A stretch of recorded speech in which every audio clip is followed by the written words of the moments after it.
Queridos, graças a Deus. Amém. Uma boa noite para todos. É muito bom estar aqui com vocês. É muito bom ter todos vocês aqui para juntos fazermos um culto ao nosso Deus. Agora, abra sua Bíblia comigo na Epístola aos Gálatas, ou na carta que Paulo escreveu aos Gálatas. Nós estamos estudando já há algumas semanas esta pequena e poderosa carta de Paulo aos Gálatas.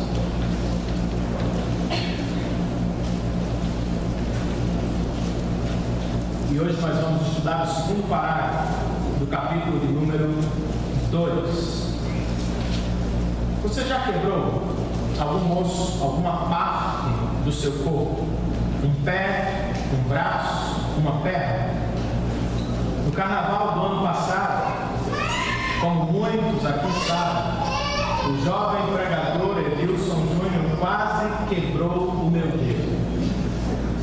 E por isso eu fui parar no hospital e passei boa parte da noite com o presbítero Pedro Soares para receber cuidados médicos. Eu entrei na sala do técnico para imobilizar um dedo e quase perdi a mão inteira. Eu entrei e o camarada me perguntou qual é o dedo que dói. E antes que eu pudesse responder, ele esmagou todos os meus dedos. Eu estava numa maca, desci da maca com a cara assim, fazendo cara de dor. E ele disse, qual é o problema? Fique sentado na maca. E como é que eu vou ficar sentado na maca? Você quase quebrou minha mão. Sou eternamente grato por aquela noite. Foi uma bênção passar a noite quase toda no hospital.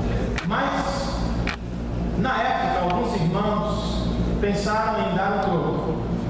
Ele precisava realmente de um corte de cabelo e alguns irmãos disseram, vamos pegar. Mas, por graça e misericórdia, não fizemos nada. A Bíblia nos ensina a suportar uns aos outros em amor. Amém, irmãos? Mas a mesma Bíblia nos diz que a vingança pertence ao Senhor. Ele teve um sonho. Edilson Júnior teve um sonho, durante o qual ele estava numa batalha espiritual, guerreando, sei lá com quem. O que eu sei, por relato dele, é que lá pelas tantas, ele se imaginou, ou se viu no sonho preso por algemas, meteu o dedo numa pulseira e quando puxou a pulseira para se ver livre, quebrou o dedo. Fala sério, quebrar o dedo dormindo. Mas ele foi para o hospital e passou parte da noite no mesmo lugar. Maldita coisa, irmãos, é tocar no ungido do Senhor. Brincadeiras à parte. Por que eu e Edilson fomos ao hospital? Eu fui porque ele quase quebrou meu dedo. Mas nós fomos ao hospital em busca de um conserto, de um ajuste, de um ortopedista que pudesse colocar o nosso dedo no lugar. É a ele que nós recorremos quando temos problemas com o nosso esqueleto. Nós vamos em busca de um profissional que possa, por assim dizer, nos colocar em ordem outra vez. Não é assim? Paulo, no parágrafo que vamos estudar, é uma espécie de ortopedista. Na verdade, eu poderia muito bem chamá-lo de ortodoxista, porque ele não se propõe, no parágrafo que vamos estudar, a corrigir o nosso esqueleto. Ele se propõe a corrigir a nossa fé, a doutrina do Evangelho, ou a maneira que vivemos a doutrina do Evangelho. Ele não está tão preocupado em recuperar a nossa perna, por assim dizer, para que possamos andar outra vez. Ele está muito preocupado em recuperar o nosso coração, a consciência que temos acerca do Evangelho. Como o nosso corpo, vez por outra, o nosso coração falha. A nossa vida cristã não é estável como gostaríamos que ela fosse. Nós erramos. nós falhamos, nós pecamos, nós nos desviamos do Senhor e do seu Evangelho. E Paulo aqui se coloca diante de nós como alguém que quer consertar a nossa caminhada cristã. Pois, segundo a Bíblia, o cristão não deve apenas conhecer e receber o Evangelho. O cristão deve viver de acordo com o Evangelho de Jesus Cristo. E é sobre isso, queridos, que nós vamos estudar em Gálatas, capítulo de número 2, a partir do verso de número 11.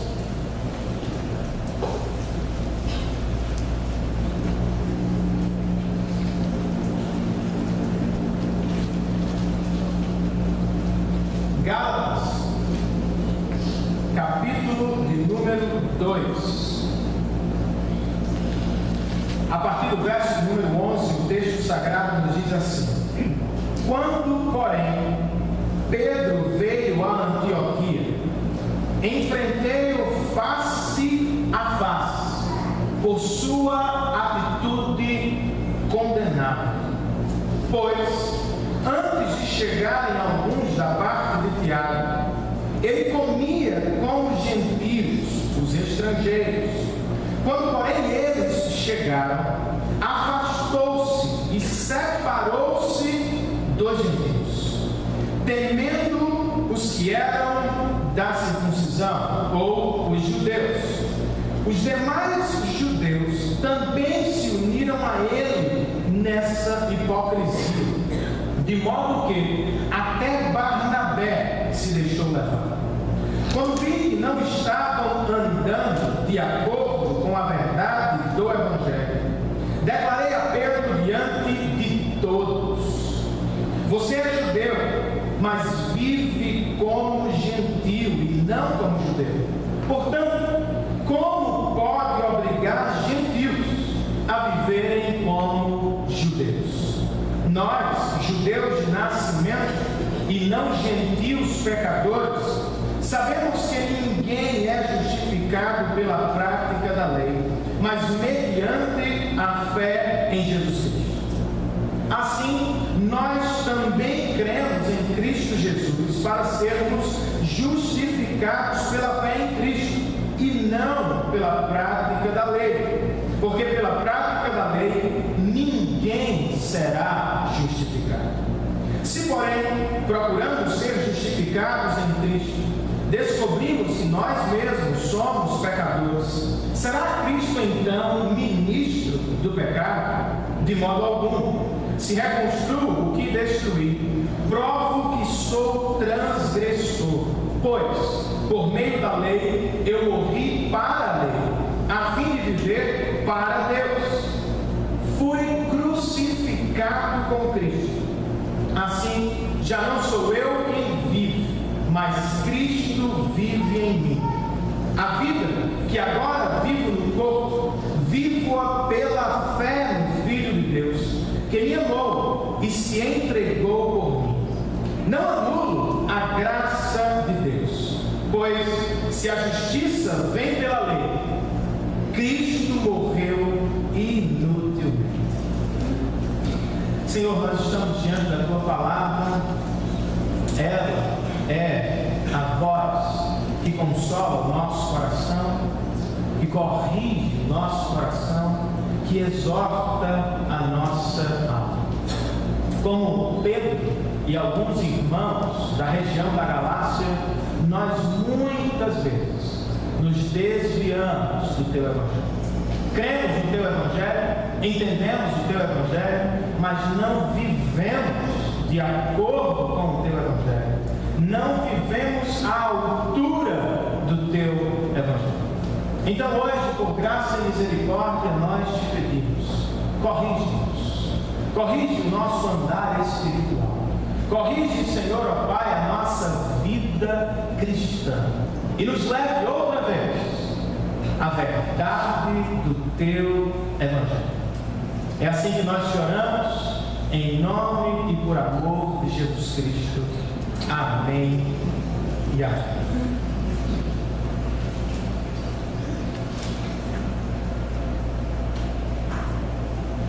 Nós estamos dentro da grande seção biográfica da carta. E já vimos que na primeira seção biográfica, ou na primeira parte da seção biográfica, Paulo está defendendo o seu apostolado, o seu ministério e o seu evangelho, a sua mensagem. Por exemplo, no capítulo 1, ele diz que ao receber o evangelho, ele não subiu imediatamente a Jerusalém. Ele só foi a Jerusalém para estar com os outros apóstolos depois de 3 anos. Por que ele fez isso? E por que ele nos diz isso escrevendo aos Gálatas? Para provar a independência do seu evangelho. Ele quer que vejamos isso. O seu evangelho não veio das mãos dos apóstolos. O seu evangelho veio das mãos de Deus. 14 anos depois de sua conversão, é o que nos diz o início do capítulo 2 aos Gálatas, Paulo subiu outra vez a Jerusalém.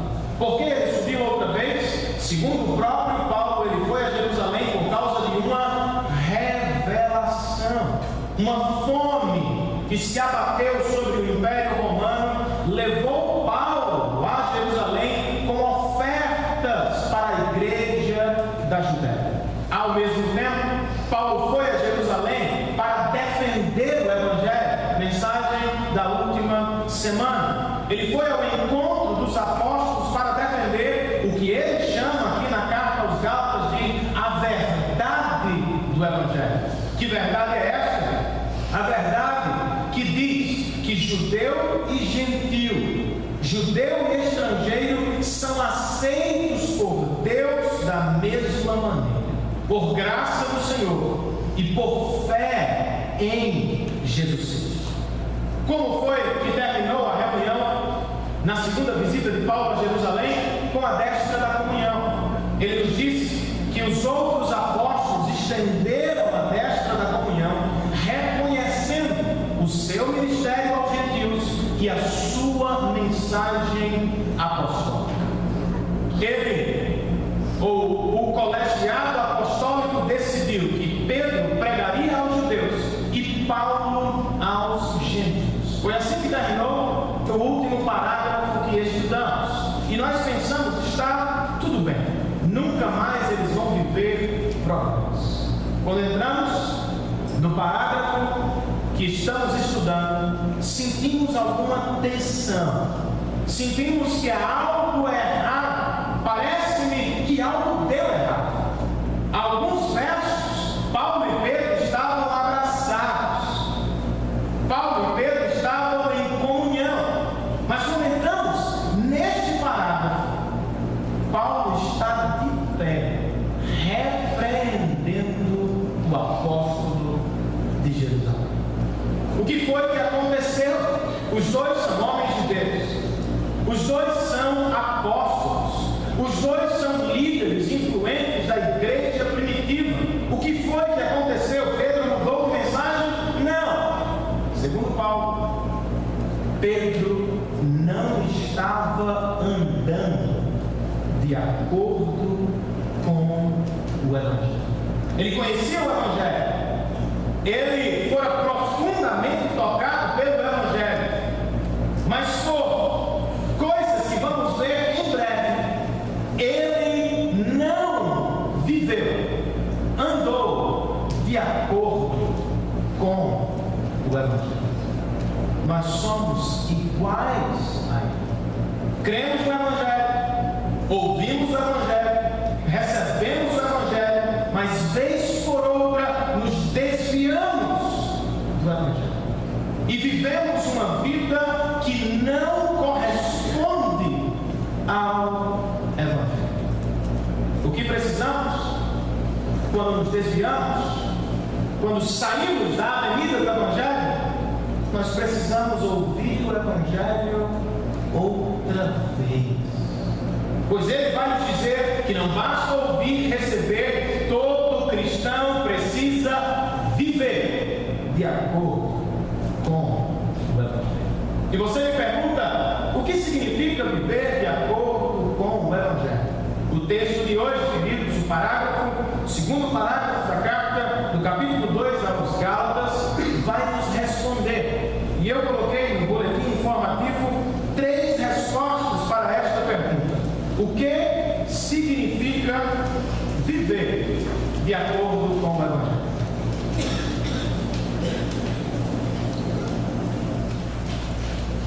Primeira resposta de Paulo à nossa pergunta: de acordo com o Evangelho, nós devemos viver em comunhão com todos os cristãos.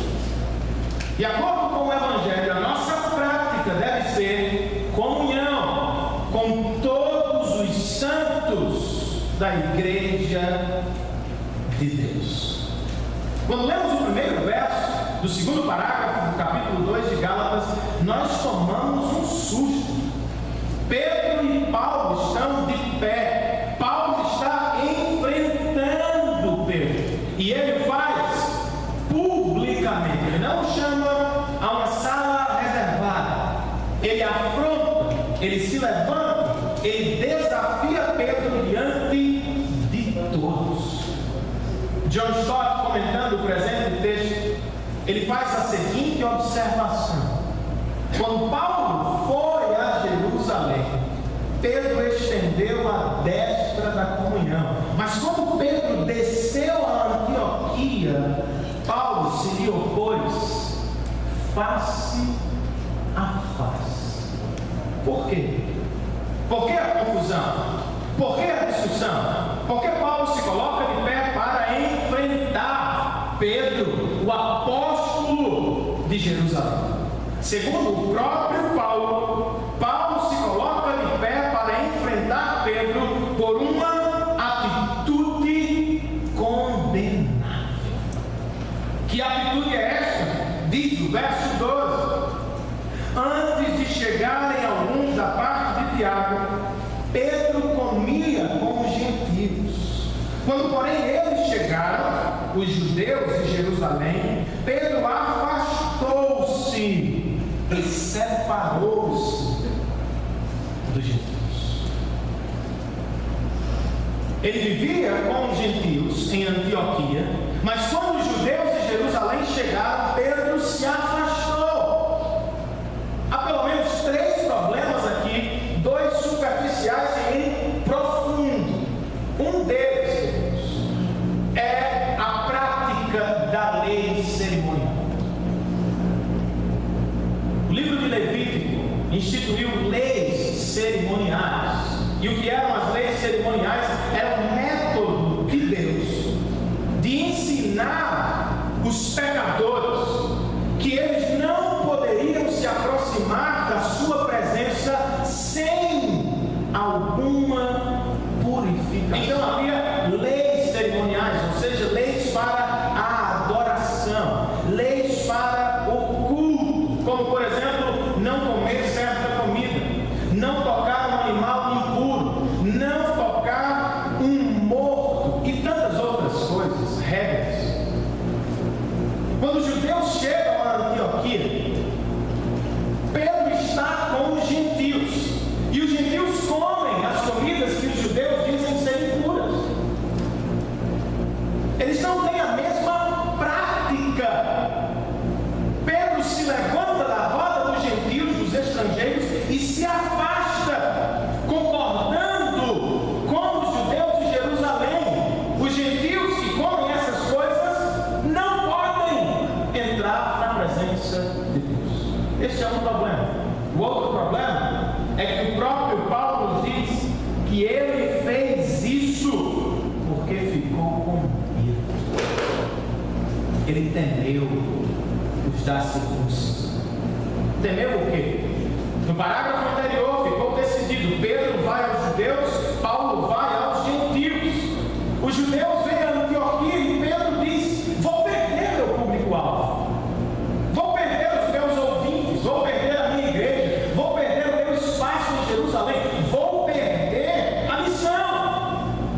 Ele teme os judeus e por isso ele se afasta. Acho que os 2 problemas são superficiais, porque o verdadeiro problema se acha na expressão de Paulo, ele deixou de viver de acordo com o Evangelho. Como assim ele deixou de viver de acordo com o Evangelho? A verdade do Evangelho é: gentios e judeus podem se aproximar de Deus pela mesma avenida e única avenida, Jesus Cristo. Pedro sabia disso. Pedro sabia que não fora salvo por ser judeu. Ele sabia que não fora salvo por seguir algumas regras. Pedro sabia que fora salvo por graça de Deus. Ele sabia disso. Mas por medo dos judeus, ele não viveu o que aprendeu.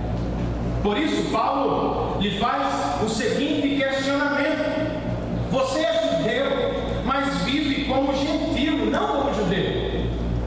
A prova de que ele conhecia o Evangelho é que ele não mais seguia as regras do judeu. Ele já vivia como gentio. Ele comia o que eles comiam. Ele se vestia como eles. Ele fazia o que eles faziam. Paulo diz: você não vive como um gentio. Ou melhor, você não vive como um judeu. Portanto, como pode obrigar os gentios a viverem como judeus? Se você sabe, Pedro, que não é salvo por ser judeu, por que você quer tornar todos os outros judeus? Paulo está cara a cara com o apóstolo de Jerusalém. E o que é que ele faz, gente? Ele está pregando o Evangelho outra vez ao apóstolo Pedro. Por que ele faz? Porque ele quer que Pedro receba o Evangelho outra vez e viva de acordo com o Evangelho. Aqui significa viver a comunhão com todos os santos, sejam eles gentios, sejam eles judeus. Será que precisamos ouvir a mesma mensagem? Será que precisamos, como Pedro, ouvir o Evangelho outra vez? Se um apóstolo precisa ouvir o Evangelho outra vez, o que você espera? Se um apóstolo que recebeu o Evangelho de Cristo, das mãos, dos ensinamentos e por revelação do próprio Cristo, quanto mais nós precisamos ouvir o Evangelho 1, 2, 3 vezes. Na verdade, nós sempre precisamos ouvir o Evangelho. Amém, queridos? Amém. A esta altura eu vou fazer duas aplicações usando os dois personagens do texto. A primeira: seja Pedro. Como assim? Seja Pedro e resolva o problema da comunhão com todos os santos, revisitando o Evangelho. Sejamos Pedro e resolvamos o problema da comunhão, revisitando o Evangelho. Você me pergunta: será que temos problemas de comunhão? E eu me pergunto: por que não conhecemos todos os irmãos?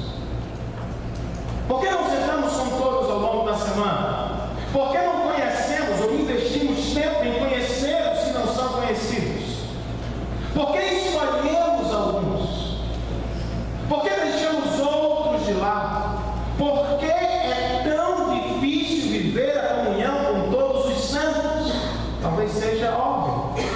É difícil viver a comunhão com todos os santos. Por que é difícil? Porque são diferentes muitas vezes. Estão distantes muitas vezes. Não fazem as mesmas coisas que fazemos. Não se vestem com as mesmas roupas. Não frequentam os mesmos lugares. Por que é difícil ter comunhão com todos os santos da igreja local? Porque a tarefa é árdua. E nós gostamos de facilidades. Nós gostamos do conhecido. Nós gostamos do cômodo. Nós gostamos do pé. Nós gostamos do comum. Hoje eu queria que o Senhor nos desafiasse a lutarmos pela comunhão de todos os santos desta igreja local. Você me pergunta por que eu devo investir tempo com isso? Por que devo eu me preocupar em conhecer aquele que chegou agora? Por que eu devo me preocupar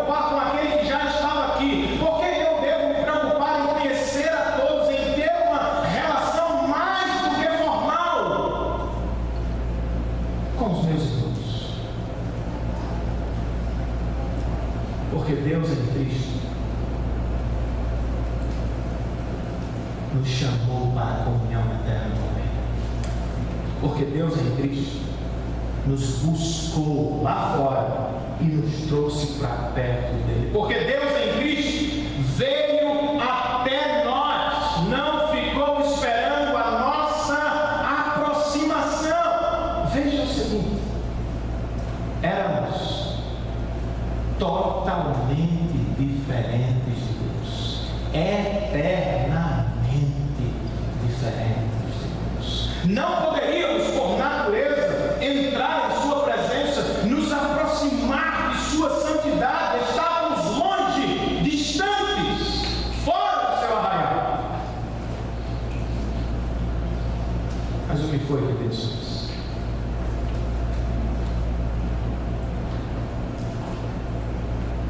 Ele chegou perto. Em Cristo Jesus, Deus chegou perto de você. Ele deixou o seu trono de glória, sua morada eterna. Nasceu entre os homens como homem e veio para perto de quem ele gostaria de ter comunhão. Faça o mesmo com seu irmão. Se Deus os recebeu em Cristo, quem é você para não aceitá-los? Se Deus os salvou em Cristo Jesus, por que nós vamos rejeitá-los? Resolva o problema da comunhão no seu coração, lembrando que um dia você estava fora e hoje você está dentro do povo de Deus. Resolva o problema do seu coração obstinado, você somente seu, e por estar apenas sozinho, lembrando que um dia você foi aceito. Você não nasceu. Você não nasceu santo. Você estava fora do mundo. E hoje você está dentro do povo de Deus, porque Ele veio buscar você. Amém, queridos? Segunda aplicação, usando o segundo personagem, seja como Paulo. Que tenhamos a coragem de Paulo, que nos coloquemos de pé para defender a verdade do Evangelho, para exortar os irmãos que estão afastados da comunhão, para exortar os que, em vez de lutar pela comunhão, quebram a comunhão dos santos. Sejamos corajosos. Mas como vamos fazer isso, queridos? Façamos isso em amor. Veja como Paulo faz isso. Paulo não aponta apenas comportamentos equivocados. Como é que Paulo prega a Pedro? Lembrando o seu coração o Evangelho de Jesus Cristo. Em vez de dizer para o seu irmão, você quebrou este ou aquele mandamento, lembre o seu irmão que ele foi aceito em Cristo Jesus. Lembre o seu irmão que um dia ele estava fora e hoje ele está dentro por graça de Deus. Não basta apenas apontar o comportamento errado, Deus. Nós precisamos muito mais pregar o Evangelho outra vez. Sejamos Pedro ou Paulo, que lutemos pela comunhão de todos os santos. Posso ouvir um amém de vocês? Amém.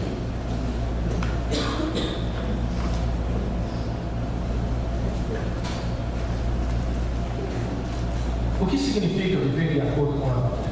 Primeiro e segundo Paulo, é lutar pela comunhão de todos os santos. O Evangelho nos recebeu, nos trouxe para perto de Deus, Ele quer que vamos da mesma forma. Segunda resposta de Paulo neste texto: de acordo com o Evangelho, nós devemos viver como aceitos, justos, justificados diante de Deus. Eu usei o termo aceitos porque a aplicação da doutrina da justificação tem a ver com a aceitação. Mas o parágrafo trata da ideia de sermos declarados justos diante de Deus. O clímax da exortação de Paulo se acha nos versos 15 e 16. Paulo, ainda pregando ao coração de Pedro o Evangelho, ele usa pela primeira vez na carta aos Gálatas o que Martinho Lutero chamou na época da Reforma de o artigo mais importante da fé cristã, a saber, a doutrina da justificação pela fé. Os versos 15 e 16 dizem o seguinte: nós, judeus de nascimento e não gentios pecadores. Veja que na NVI a expressão gentios pecadores está entre aspas. Por quê, queridos? Porque Paulo não está afirmando que os judeus são santos e os gentios são pecadores. Ele está usando a linguagem dos falsos pregadores para ilustrar a maneira de judeus e gentios serem salvos por Deus. Nós, judeus de nascimento e não gentios pecadores, sabemos que ninguém é justificado pela prática da lei, mas mediante a fé em Jesus Cristo.